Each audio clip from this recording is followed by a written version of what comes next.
Hi everyone, this is Mrs. Turigno, and this is the Chapter 6 test review for Algebra 1B.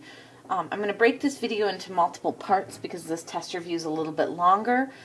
So this video will cover the first page front and back, so really it'll cover numbers 1 through 15.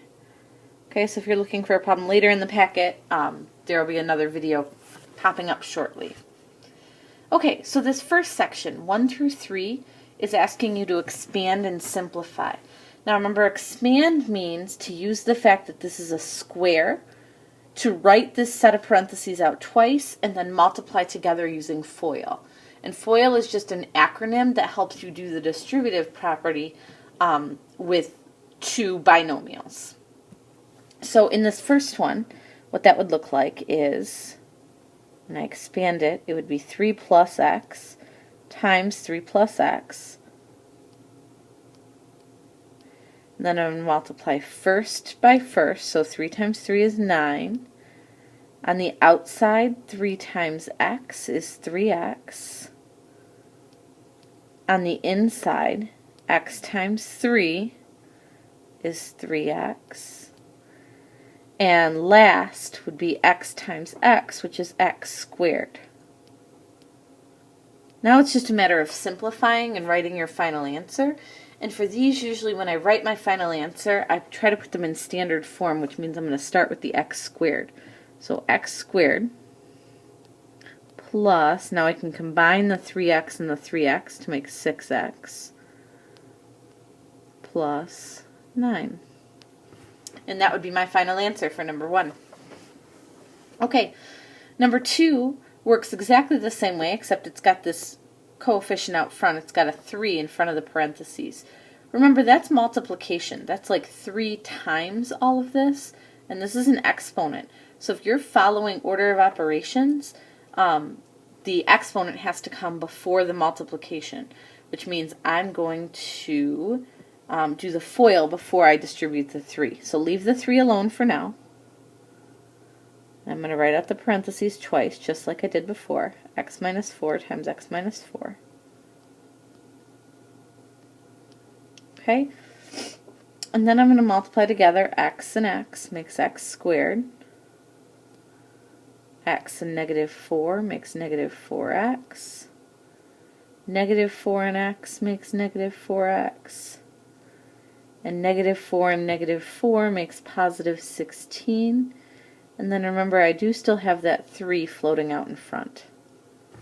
Okay. I'm going to go ahead and simplify what's in the parentheses at least. So 3, and then this would be x squared minus 8x plus 16. And now let's distribute the 3 to everything. So final answer would be 3x squared.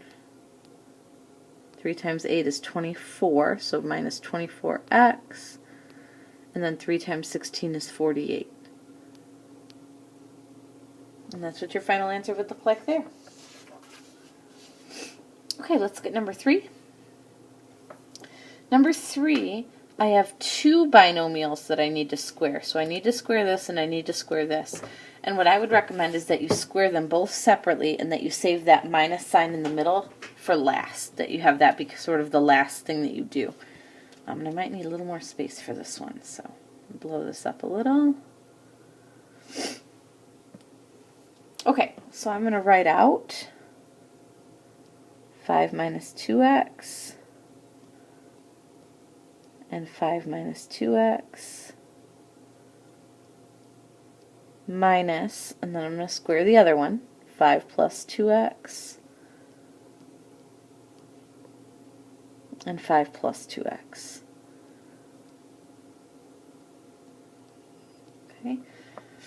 FOIL the first set together. Oops. So 5 times 5 is 25. 5 times negative 2x, let's say I did 5 times 5. 5 times negative 2x is negative 10x. Negative 2x times 5 is another negative 10x. And then negative 2x times negative 2x is positive 4x squared. Got that whole thing.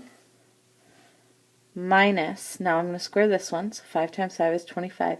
By the way, in this one I see a lot of people just assuming that everything's going to cancel out. I can see why you think that, and you're right that some things are going to cancel out, but I would wait until the end before you decide what's going to cancel, because you're going to switch some signs around here. And then last is 2x and 2x, which makes 4x squared. Okay, let me simplify my two parentheses. So 25 minus 20x plus 4x squared minus, now this second one I'm going to keep in parentheses, and I'll tell you why in just a second.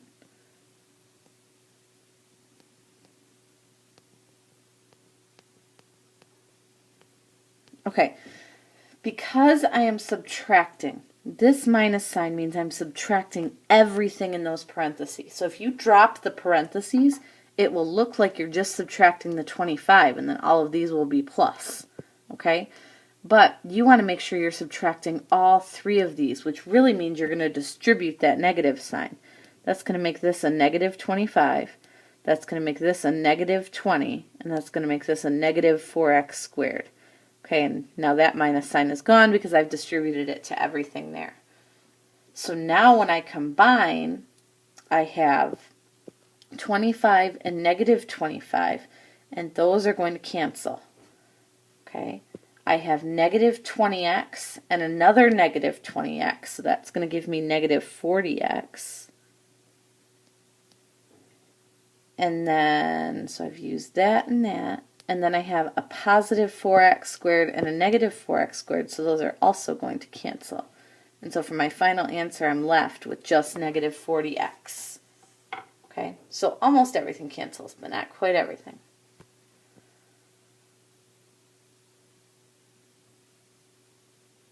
Okay, moving on to number 4. Convert from vertex to standard form. And if you look back in your notes, going from vertex to standard form, the only way to really do that is to simplify. So vertex to standard form just means simplify the equation. So that means I'm gonna expand, I'm gonna FOIL, and I'm gonna distribute. I'm gonna make everything look pretty. But there's no formula, there's no special process. It's just simplifying. So actually, I can treat this as though if I were to pretend that that y equals isn't there and I just had 3 times x minus 2 squared, that would be like the same as what we did, I think, in number 2. The same type of process. So I'm going to take the 3, leave it here. I'm going to expand the x minus 2. Okay. I'm going to FOIL. So 3... I'm going to sort of combine a couple steps in my foiling here. If you're still feeling a little iffy on the FOIL, I would go back up to examples 1, 2, and 3 where I wrote them all out. But x times x is x squared. And then on the outside and on the inside, I'm going to end up with negative 2x. So negative 2x for a total of negative 4x. And then negative 2 and negative 2 makes positive 4. And then I just have to distribute my 3. So my final answer would be y equals 3x squared minus 12x plus 12. And that's standard form because I have ax squared plus bx plus c. Okay, so let's do the same thing with number 5. I'm going to start by expanding that x plus 4.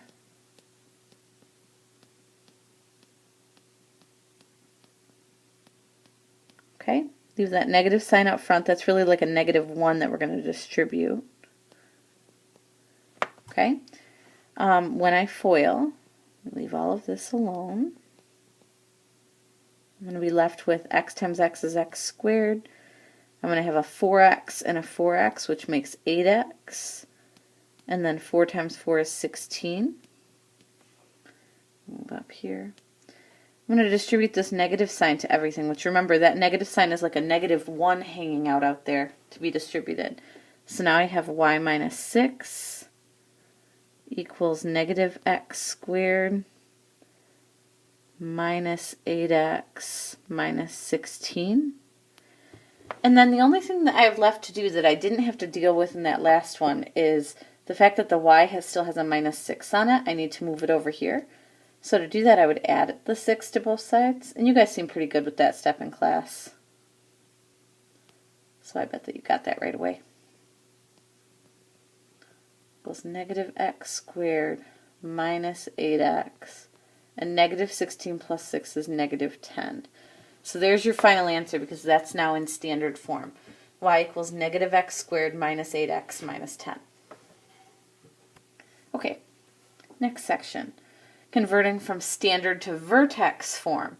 Now, to get from standard back to vertex, there is a formula. There is a trick. Okay? To get from standard to vertex, you need to find the vertex. And remember that the vertex is h and k. Okay? So we're going to start by finding h. And for h, there's a real simple little formula. It's always negative b over 2a. And remember, that comes from the quadratic formula. So if you're ever stuck, if you can't remember what the formula is to find h, and you've got the quadratic formula in front of you, just cut out the square root part of the quadratic formula, and what you have left is how you find h. Okay, so my b value right now is negative 10, because remember the a is the number that's in front of x squared, which in this case would be 1. The b is in front of the x, which is negative 10, and the c is the number that's on its own. So if my b value is already negative, when the formula tells me to make it negative, I'm really going to turn it to a positive. So when I say negative b, another way to say that would be the opposite of whatever b is. Divided by 2 times, and our a value, remember, is a 1. So 10 over 2 times 1 is 5. That tells me my h value is 5. Then to find k, I'm going to take that 5 and plug it back in up here for x. So I'm going to say 5 squared minus 10 times 5 plus 6. And that leaves me with, I believe, negative 19. Let me double check my own math on that one. 5 minus 50, negative 25, 6, negative 19. Yep. Okay, so now I have my h value and my k value, and I'm going to plug that in to vertex form. Okay, and let me just give you the formula for vertex form. It looks like this. Y minus k equals a times x minus h squared. So I'm plugging in my h value and my k value. So I would say y minus negative 19, and if I'm doing minus negative 19, that's really going to be a plus 19, equals, the a value comes from the original equation. Our a value in the original was just 1, so ours is just going to be 1. And you could write the 1, but just like back here, they didn't have to write a 1. We don't have to write a 1. If it's a 1, you don't have to write it. And then inside the parentheses, it would be x minus my h value, which was 5 squared. Okay, so that right there is my final answer. Y plus 9 equals x minus 5 squared. Let's try that same thing for the next one. So start with finding h. H is negative b over 2a. In this problem, my b value is negative 6, so it's already negative. If I make it negative then, and it's already negative, it's going to become positive. 6 divided by 2 times 2. Now, I talked about this quite a bit, but I still saw this mistake on your last quiz. When you're finding h, if you're going to type that into your calculator the way it's written right there, you've got to remember that the 2 times 2 needs to go in parentheses. Okay? If you type that into your calculator and you get an answer of 6, here's what your calculator did. It did 6 divided by 2 and got 3, and then 3 times 2 is 6. But really what you want your calculator to do is 6 divided by 4, okay, which is 1.5. So make sure that you're paying attention to where you're putting the parentheses in your calculator. Okay? Now I'm going to plug that 1.5 back into the equation for x. 2 times 1.5 squared minus 6 times 1.5 minus 1. And that comes out to be -1. And then I'm going to plug those into that vertex form formula. So y minus -1 is really y plus 1 equals a, which is 2, and then x minus 1.5 squared. And there's your final answer for that one. Alright, let me zoom out and give you a glance at that whole thing. In case you had any questions on anything we just did.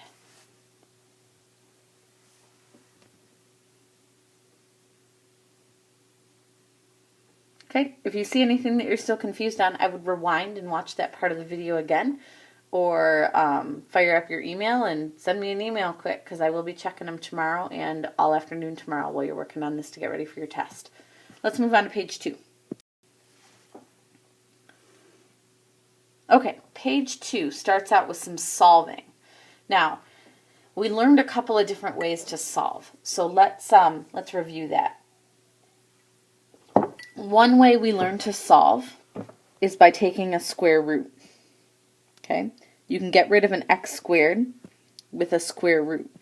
So square root is one option. You also learned about the quadratic formula, okay, which was that big long equation, -b plus or minus the square root of b squared minus or all over 2ac. Oh, I just said that wrong. Sorry. X equals -b plus or minus the square root of b squared minus 4ac all over 2a. Now, the purpose of the quadratic formula is for problems that have both an x and an x squared in them. Okay, and square roots are used for when you just have something squared. Okay, so just to clarify, you can use a square root if you only have the x squared. You can use the quadratic formula if you have an x and an x squared. Okay, and then if it doesn't have an x squared at all, you can just solve it like a regular equation, but you're not going to see any of those right now because this whole chapter is about quadratics, and quadratics always have an x squared. So let's look at number 8. Now number 8 right now, the way it looks, it doesn't look like it fits either one of these real clearly. Okay, and you're going to have one of two instincts here. What I would like you to see is that if you're trying to get rid of everything, if you're trying to get x by itself, you want to get rid of that square. You want to undo it.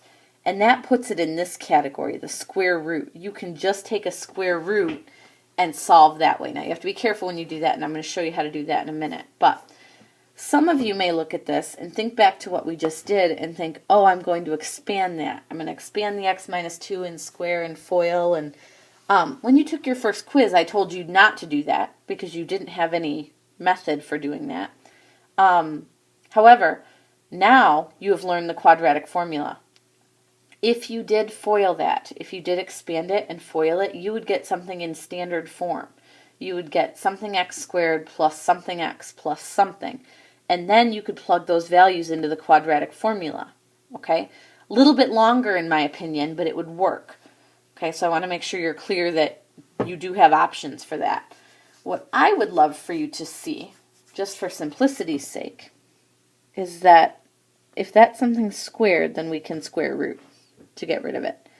And when I do that, I'm going to be left with x minus 2. Now what you have to be careful of with this method is that when you take that square root of 36, you have two options. It could be 6, okay, or it could be -6.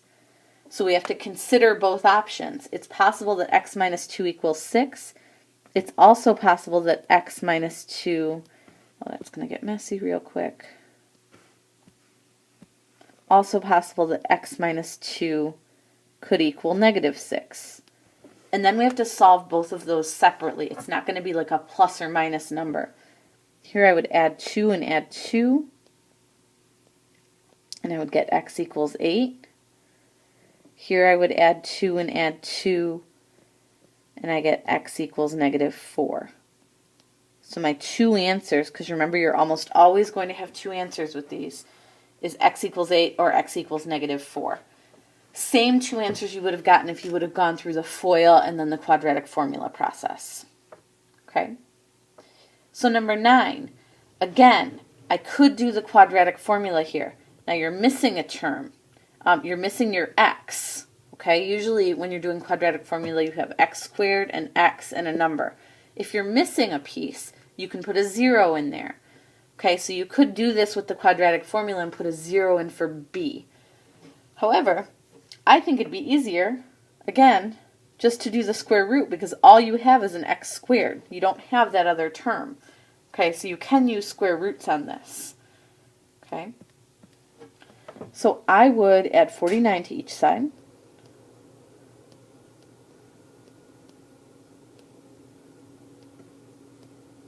So you're left with x squared equals positive 49.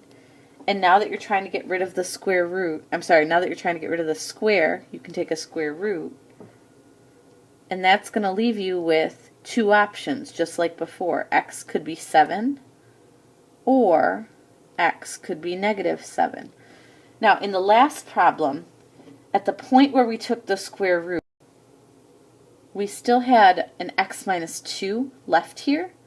Okay, so that's why we had to finish. That's why there were these other steps, and I came down to two totally different answers.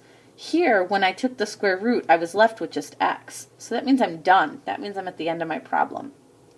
Okay, let's look at number 10. Number 10, again, there's no x. There's just an x squared. So you could use the quadratic formula if you really love the quadratic formula, or you can just solve using a square root. And let me show you how that would work. If you're trying to get x by itself, I would subtract 8 from each side. You get negative 2x squared equals 50. Now I get a lot of people at this point wanting to take a square root because you're excited. You know that you can take a square root to get rid of that x squared. But before you do that, you've got to make sure that all you have left there is x squared. Okay? I need to get rid of that negative 2 before I can do anything. So I would divide by negative 2, divide by negative 2, and I'm left with x squared equals negative 25. Okay, let's take a square root just like before. Except, when you type in a negative 25 and take the square root of it on your calculator, you should find that there's an error. Do you remember why that is? It's because you can't take a square root of a negative number. This will not work underneath a square root symbol. We'll talk about why that is when we talk about imaginary numbers, but for now what I want you to know is this is not okay, and that this would just be no solution. And even if you set this up with the quadratic formula, you would get the same result. Okay? Because you would end up taking a square root of a negative. Okay. Pull this up again a little bit before we tackle number 11. Because number 11, you'll notice, I do have a square and a square root. I'm sorry, I keep saying that wrong. You have an x squared and an x, which means that you can't use square roots to solve this problem. In this one, you're stuck doing the quadratic formula. Okay, you really don't have a choice. And when you're stuck with the quadratic formula, you've got to make sure two things. You've got to make sure that it's set equal to 0, meaning everything is on one side, and you have to make sure that it's in the right order. You need the x squared, and then the x, and then the number. So like here, I would notice that this 3 needs to move to this other side. Okay, so I'm going to kind of do some shorthand here. Normally I don't recommend this, but I think you'll follow me okay. I would subtract that 3 to move it to the other side. And then these terms still aren't in order, and you've got to be careful because if you see them and you think that they're in order, you might get your A and your B mixed up. Okay? So, I'm going to rewrite this. This should say 0, because I got rid of that 3, equals 2x squared plus a positive 5x, and then a minus 3. And that means that My A value is 2. My B value is 5. And my C value is -3. Okay. So now let's fill into the quadratic formula, and let me give you what the quadratic formula looks like. I guess I'll do that. Yeah, I'll do that right here. X equals -b plus or minus the square root of b squared minus 4ac all over 2a. And the a's, b's, and c's just come from these values that we plucked out up here. Okay? So when I go to plug these in, I'm going to get x equals, my b is 5, so -5, plus or minus the square root of 5 squared minus 4 times 2 times -3, oops, all over 2 times my a value, which is 2. Okay. Step 1, simplify this square root. And you should be able to, depending on the type of calculator you're using, but with most of the higher end calculators, you should be able to type that in all at one time. That's actually going to end up being 49. And then, I'm sorry, underneath the square root is a 49. And when you take the square root of 49, you get 7. So you end up with -5 plus or minus 7 over, and then 2 times 2 is 4. Okay. From here, I have to deal with this plus or minus somehow. Okay, and remember, that's where you're going to have to split into 2 separate equations. So, -5 plus 7 over the 4, -5 minus 7 over the 4. And you can type these into your calculator all at one time, but just like before, when we talked about the h value needing parentheses, in these, if you're going to type that in all at once, you've got to put parentheses on the top to tell your calculator that that top is all one piece. So -5 plus 7 is 2, and 2 over 4 is 1/2, or 0.5. -5 minus 7 is -12, and -12 over 4 is -3. So there are your 2 answers for that one, 0.5 and -3. Okay, slide it back a little bit for that next one.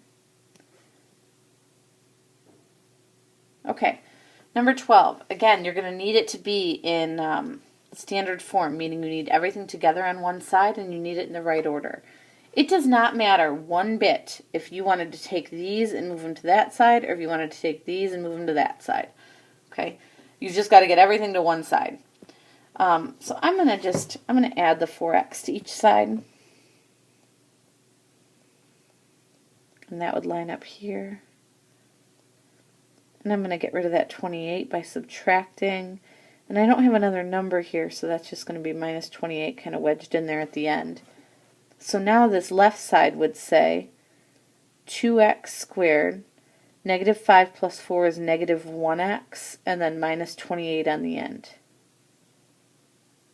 And 0, nothing left over here. Okay.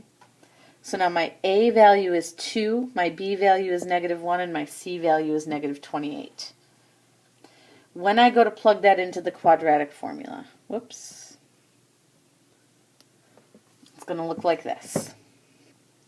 X equals, now my B value I said was -1, but the first piece of the formula is -b. So if B is already negative, that's going to turn it positive. It's going to be +1 plus or minus the square root of -1 squared minus 4 times 2 times -28 all over 2 times 2. Now you'll notice that I always put this number in parentheses, and it's for problems like this that it's very important that you do that, because when you square a negative number in your calculator, in order to get the right answer, it absolutely has to be in parentheses. Okay? So I always put it in parentheses, because that way there's no question. There's no, you know, maybe forgetting this time or typing it in wrong. I just get in the habit of always putting it in parentheses, and I really suggest that you do the same thing. Okay. When I evaluate this square root, it comes out to be 15. So that leaves me with 1 plus or minus 15. And then on the bottom again, I've got 2 times 2, which is 4. I'm going to split into my 2 separate problems here. So I'm going to have 1 plus 15 over 4, 1 minus 15 over 4. 1 plus 15 is 16, and 16 over 4 is equal to 4. 1 minus 15 is negative 14, and negative 14 over 4 is negative 3.5.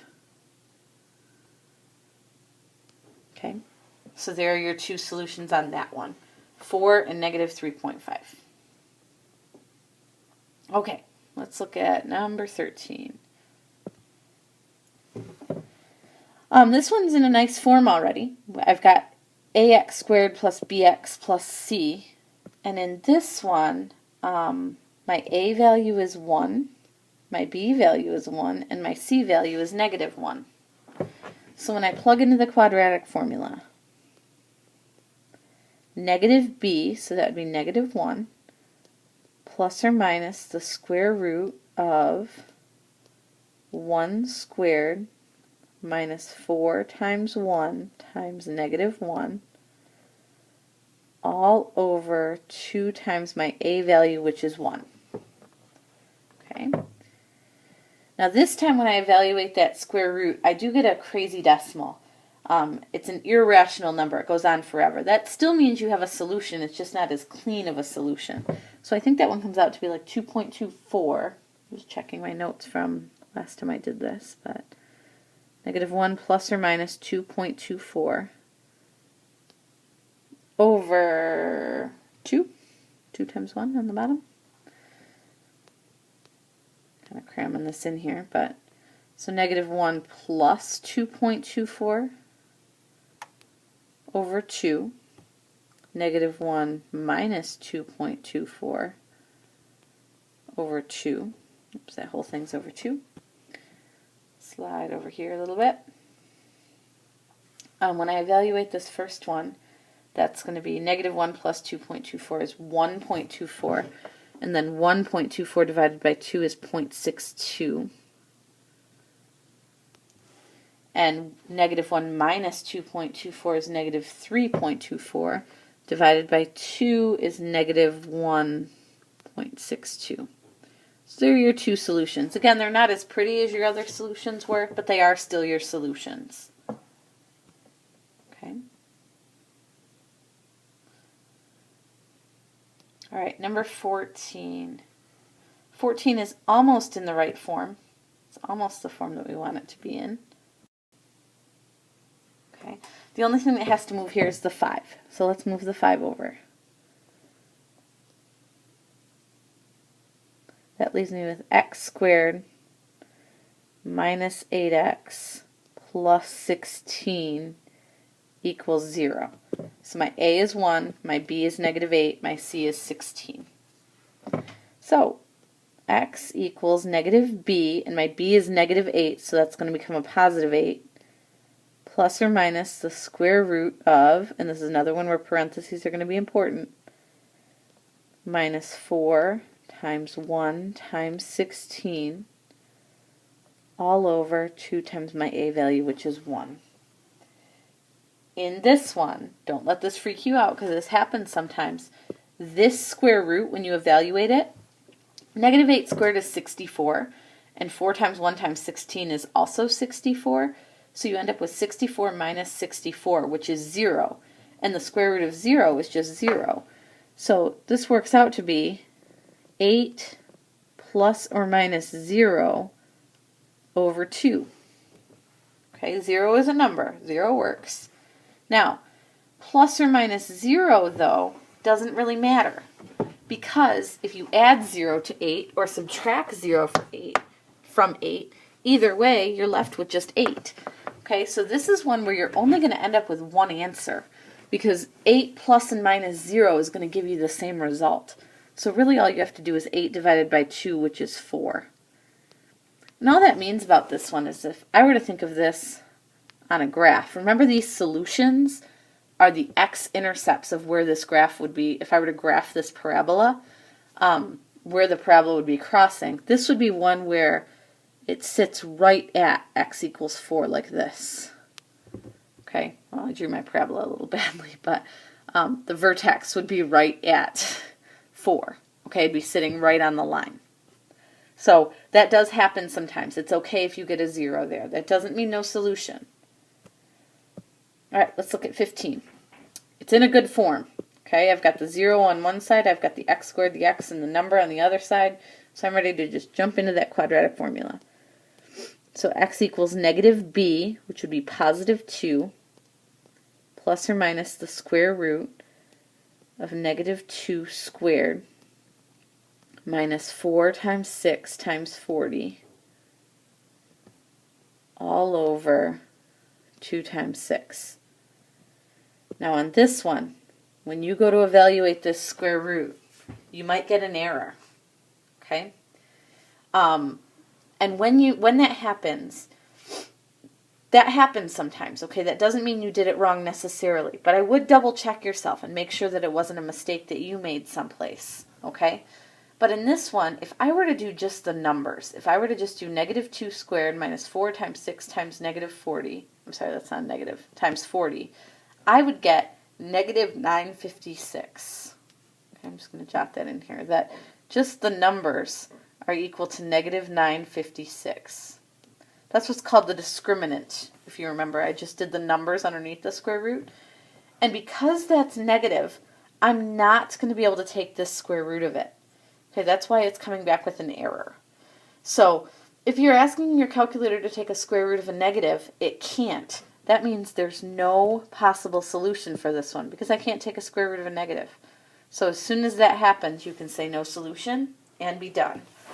And just to, again, to bring it back to sort of the graph example, this would be one where the parabola is kind of floating up above the axis. So it doesn't have any x-intercepts. Okay? Okay, I'm going to cut that video off here because I've been talking long enough, and I will pick up a new video starting with number 16 to do.